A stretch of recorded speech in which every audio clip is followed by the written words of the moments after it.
Bupati sekaligus membuka kegiatan pelatihan secara resmi. Yang saya hormati, saya kasihi dan saya banggakan para peserta rapat dari Gorontalo, Sulawesi Tengah, Maluku Utara. Sekaligus saya menyampaikan selamat pagi semua. Yang ini Sulawesi Utara atau yang mana? Campur aduk. Yang saya hormati Direktur LSM Burung, yang saya beserta semua staf, yang saya hormati kepala-kepala OPD dari Manggarai Barat, ada Kadis Peternakan, Dokter Hewan, Nei, dan Kabak Hukum. Yang lain ada juga atau yang mewakili. Singkatnya, kita semua yang hadir, para peserta sekalian yang saya muliakan, Assalamualaikum warahmatullahi wabarakatuh. Salam sejahtera untuk kita semua. Salam, Om Swastiastu, Namo Buddhaya, salam kebajikan.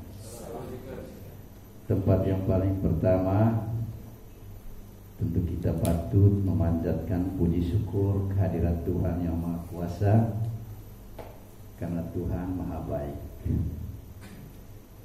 Tuhan telah menciptakan segala sesuatu di muka bumi ini untuk kita nikmati bersama, dan bagaimana NKRI ini dipersatukan dalam sebuah negara kesatuan Republik Indonesia, dan kita masih wujud nyatakan persatuan kesatuan itu dengan kita saling berkunjung.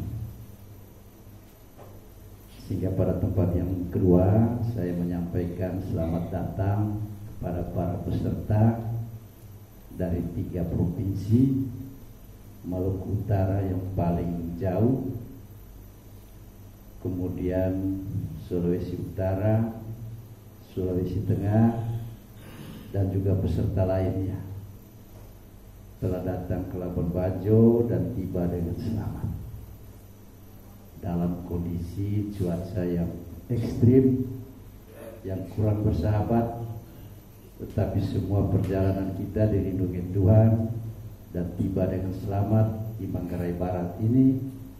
Dan mari kita melakukan rapat bersama ini sesuai dengan kehendak kita, dan semoga tetap dalam perlindungan Tuhan. Saya tentunya merasa sangat bangga sekali kalau Manggarai Barat menjadi tuan rumah dalam rangka kita membuat rapat, khususnya bagaimana menciptakan anggaran dalam rangka mempertahankan sistem pembangunan yang sangat-sangat menghargai lingkungan, menghargai ekologis. Terima kasih kepada LSM Burung karena sudah melakukan pertemuan ini, dan sangat diharapkan pertemuan ini akan mendapatkan rekomendasi yang baik, yang bermanfaat untuk kita semua, apalagi di tahun terakhir RPJMD khususnya Manggarai Barat menjelang tahun 2021. Tentunya saya juga harus menyampaikan kepada kita semua kalau Manggarai Barat ini sudah ditetapkan menjadi daerah pariwisata super prioritas, yang juga sekarang ditambah 1 Likupang, Sulawesi Utara, Manado. Bahwa dalam 5 super prioritas ini Labuan Bajo mendapat tempat yang sangat-sangat diperhatikan oleh pemerintah pusat. Ini juga satu hal yang sangat kita syukuri. tentu kabupaten lain juga, beserta 4 kabupaten lain, Samosir, Mandalika, Borobudur, dan Labuan Bajo, dan terakhir Likupang. Apa yang menjadi tertarik pariwisata Labuan Bajo? Kami memiliki salah satu ciptaan Tuhan, binatang komodo, yang menjadi salah satu dari 7 keajaiban dunia. Bahwa di masing-masing daerah kita memiliki keajaiban-keajaiban itu, tetapi puji Tuhan, di Labuan Bajo binatang komodo menjadi salah satu dari 7 keajaiban dunia dan ditetapkan oleh dunia. Ini yang membuat Labuan Bajo sedikit lain dari lain, yang menjadi pusat perhatian pemerintah pusat, dan juga memiliki potensi alam wisata bahari yang sangat-sangat luar biasa. Saat ini Labuan Bajo banyak penilaian. Pariwisata Labuan Bajo dibilang magnet lah. Pariwisata Labuan Bajo memiliki karisma, karena memang kenyataannya seperti itu. Pusat perhatian pemerintah sekarang ini bagaimana pembangunan industri pariwisata Labuan Bajo, yang saat ini Labuan Bajo juga pariwisatanya sudah ditetapkan presiden level premium, mahal. Dan sengaja saya kemukakan ini karena nanti pariwisata kita ini sangat-sangat tergantung kepada lingkungan. Bahwa pembangunan investasi di Manggarai Barat tentu tetap memperhatikan lingkungan, yang nanti ditetapkan melalui perizinan, karena memang pariwisata tanpa industri pariwisata, saya rasa itu bohong. Sehingga di Labuan Bajo ada pembangunan hotel berbintang, dan Labuan Bajo Manggarai Barat ini usianya saat ini 17 tahun, tetapi sudah memiliki hotel-hotel berbintang meskipun belum cukup. Agenda Presiden Jokowi, Labuan Bajo ini salah satu dari 7 agendanya, yaitu Labuan Bajo harus mampu menciptakan event-event nasional dan internasional. Sehingga rencana G20 atau G20, ASEAN Summit, konferensi tingkat tinggi dunia, akan dilaksanakan di Labuan Bajo tahun 2023. Dan tentunya Labuan Bajo ini mungkin belum layak, sehingga disiapkan tempat ke selatan ini. Nanti akan dibuka sebuah kota baru, kota industri pariwisata baru, yang nanti memfasilitasi semua event-event dunia atau internasional itu tahun 2023. Sengaja saya menyampaikan ini karena memang kami Labuan Bajo ini mau tak mau fokus atau lokomotif pembangunannya pariwisata yang sangat-sangat ramah dengan lingkungan. Tadi sudah disampaikan bahwa Manggarai Barat ini kabupaten yang anti tambang. Mungkin daerah-daerah lain sangat-sangat mengagung-agungkan yang namanya pertambangan, tapi di Manggarai Barat tidak. Karena apa? Karena kami fokus dengan pariwisata, dan pariwisata hubungannya dengan konservasi, dengan lingkungan sangat-sangat erat dan tidak bisa dipisahkan. Sehingga kalau lingkungan demi pertambangan harus ada eksplorasi, eksploitasi segala, maka mau tak mau lingkungan rusak dan tentu tidak mendukung pariwisata. Oleh karena itu, dalam rapat kita ini tentunya masing-masing provinsi, masing-masing daerah, mari kita berdiskusi bagaimana menciptakan anggaran yang sangat peduli dengan lingkungan. Sehingga kalau misalnya Manggarai Barat sendiri harus hadir Bapeda, TPP 4D, keuangan, ya karena tujuan kita akan membicarakan RKPD, RPJMD yang semuanya nanti fokus di pembangunan yang ramah lingkungan. Tidak ada satu pembangunan tanpa lingkungan. Tidak ada pembangunan yang tanpa lahan, tanpa tanah, tanpa lingkungan, tanpa ekologis. Semuanya harus datang dari sana. Oleh karena itu, karena pariwisata Manggarai Barat sudah menjadi super prioritas, maka semua pembangunan kita harus disesuaikan dengan lingkungan atau dengan istilah ramah lingkungan. Oleh karena itu, diskusi ini mari kita tukar menukar pengalaman bahwa kami saat ini juga belum semuanya fokus pembangunan kita kepada lingkungan. Ya, pembangunan kita masih orientasinya pembangunan menyeluruh seluruh wilayah kecamatan yang usianya sekarang 17 tahun.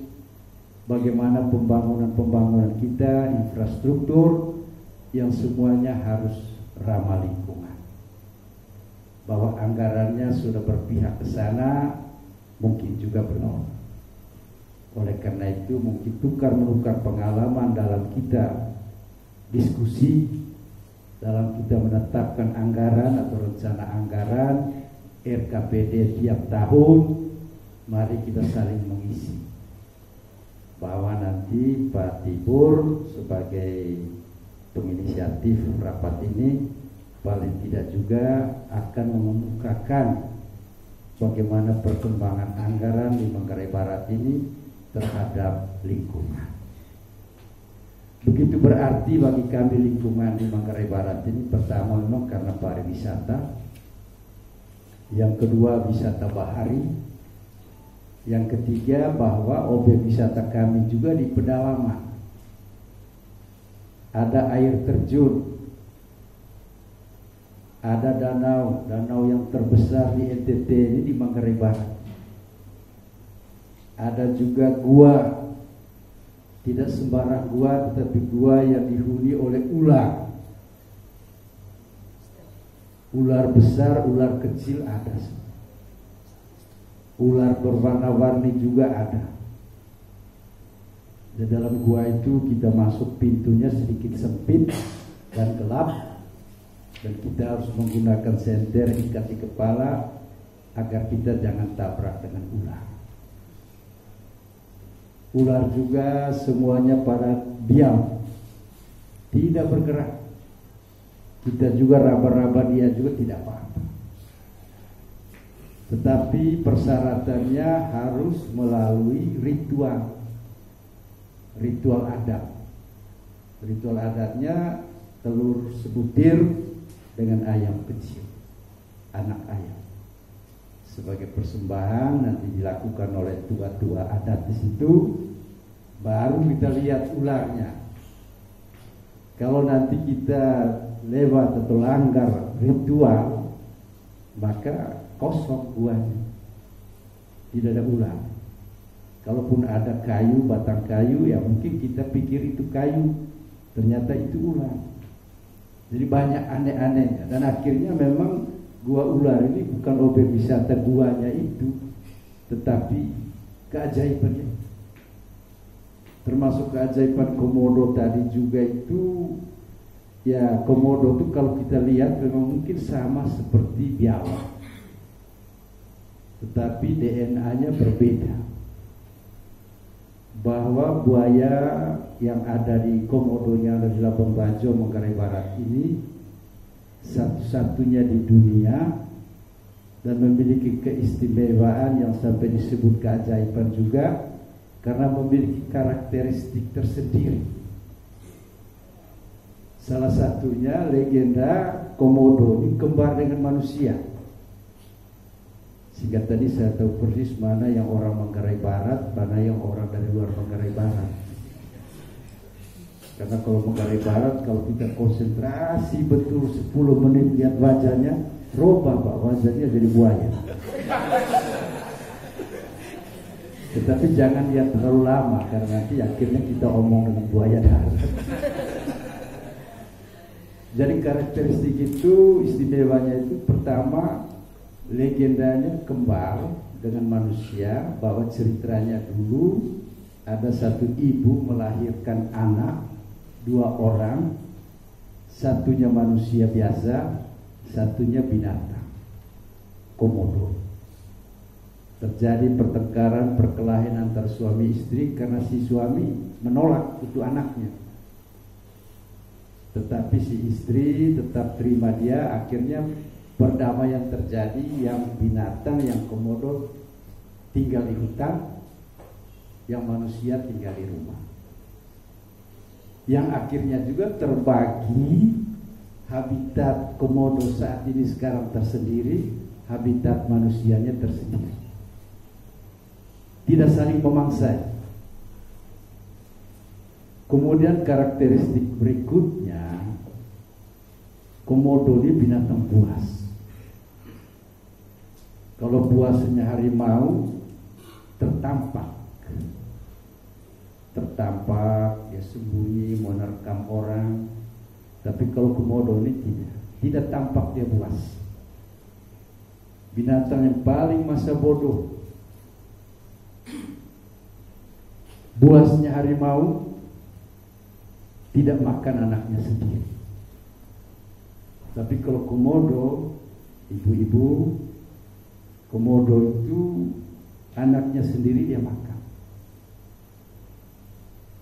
Makan pada saat mana? Pada saat menetas. Naluri keibuan komodo hanya pada saat bertelur. Dia bertelur, dionggokkan tanah, bertelur, lalu dia jaga di sekitar itu. Terpanggil dia. Terpanggil untuk menjaga telur, karena telur miliknya yang bakal jadi anak. Tetapi pada saat telurnya menetas, bila dia ada di situ dia makan, tinggal dia ambil. Tetapi yang lebih anehnya, begitu keluar dari kulit telur ini anaknya ini, langsung berdiri dan lari. Beda dengan binatang lain. Jadi seolah-olah sudah terjadi komunikasi, apa lewat telepon atau apa, yang kalau dia menetas dia harus lari karena dia takut pasti dia akan dimakan. Padahal hubungan belum terjadi, komunikasi belum terjadi, pengalaman makan juga belum terjadi. Jadi ini ajaib. Jadi kalau seandainya di tempat Bapak Ibu sekalian ada komodo, ya mungkin itu biawak. Karena kalau biawak makan kambing warga sambil takut-takut, sambil lihat manusia, jangan sampai ada manusia mau kejar dia. Tapi komodo begitu dia ada kambing di situ, meskipun ada pemiliknya dan di situ dia makan. Pemilik tidak akan marah. Ya mungkin karena kembar bersaudara. Karakteristik ketiga, komodo ini dari dulu sampai sekarang jumlahnya 3.000. Saya pernah cerita 3.000 ini kepada satu ibu dari Jawa Barat. Begitu saya bilang tidak pernah bertambah, tidak pernah berkurang, langsung dia bilang, oh itu ajaib Pak. Saya bilang berarti sudah ada dukungan keajaiban dunia. Coba mengapa ajaib itu? Karena pernah terjadi juga katanya di Kuningan Jawa Barat, ada satu bak ikan, di dalamnya 40 ekor ikan kuning emas, yang dari dulu sampai sekarang jumlahnya 40. Menurut dia itu ajaib, dan menurut Jawa Barat juga itu ajaib. Sehingga kalau komodo jumlahnya 3.000, Ya ajaib. Bahwa nanti di Komodo hitung punya hitung kurang dari 3.000, ya tinggal pergi hitung saja. Hitung di semak-semak. Tapi saya omong memang binatang buas. Jadi sudahlah, maka memang kami selalu bernarasi bahwa Komodo itu jumlahnya memang 3.000. Tidak pernah bertambah, tidak pernah berkurang. Saya wakil bupati sejak 2005. Jumlah itu tetap, Pak. Tanya TNK juga Taman Nasional Komodo, mereka jawab 3.000. Sehingga kami juga tanya siapa yang bertanya, kami tetap bilang 3.000. Dan Komodo di mana-mana di dunia ini tidak akan kita temukan. Kalau kata mantan gubernur kami, Pak Fras Leburaya, termasuk dunia akhirat, itu tidak akan temukan Komodo. Oleh karena itu sebelum pulang, ya konon kabarnya begitu juga. Kalau sudah ketemu Komodo, meninggal langsung masuk surga. Jamin. Tapi kalau belum lihat Komodo, wah, tidak bakal masuk surga. Oleh karena itu sebelum pulang, lihat-lihatlah Komodo. Bagaimana modelnya Komodo, bagaimana perilakunya, supaya cerita saya ini bukan cerita membangga-banggakan Komodo sebagai objek wisata, tapi memang saya menceritakan kenyataan. Saya rasa itu saja yang perlu saya sampaikan. Yang paling penting, bagaimana forum ini mampu menciptakan anggaran yang berpihak kepada ekologis, berpihak kepada lingkungan. Dan saya sangat mengharapkan agar para peserta ini sama-sama berperilaku terhadap pembangunan seperti Manggarai Barat yang menolak tambang. Kami menolak tambang itu ya dengan apa saja. Dengan apa tadi? Moratorium. Dengan surat sepotong, tidak SK juga. Karena apa? Moratorium itu sudah cukup karena seluruh lapisan masyarakat tolak. Gereja-gereja semua tolak. Sehingga bupati cukup kasih nota, catatan, kita tolak tambang, semua setuju. Dan siapa yang berani juga mau lakukan tambang di Manggarai Barat ini, ya resiko. Itu tandanya bunuh diri. Karena nanti semua masyarakat, komponen-komponen masyarakat, LSM semuanya itu tolak. Sehingga rapat ini menurut saya sangat strategis, apalagi saat dilaksanakan di Manggarai Barat, tentu membawa dampak yang sangat besar, baik untuk Manggarai Barat maupun untuk kabupaten atau daerah-daerah dari mana Bapak Ibu datang dan rapat di Labuan Bajo. Saya rasa itu saja.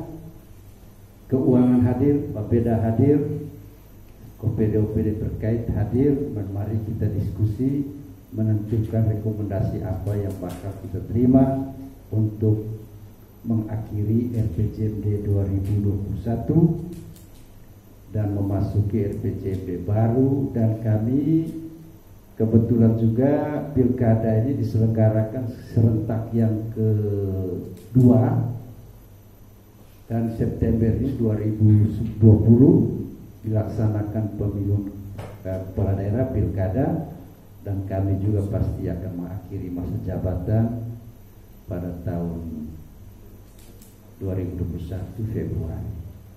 Oleh karena itu sangat bangga saya datang membuka rapat ini, bisa bertemu dengan Bapak Ibu sekalian dari luar Manggarai Barat. Saya rasa itu saja. Dengan demikian saya buka pertemuan ini dengan resmi.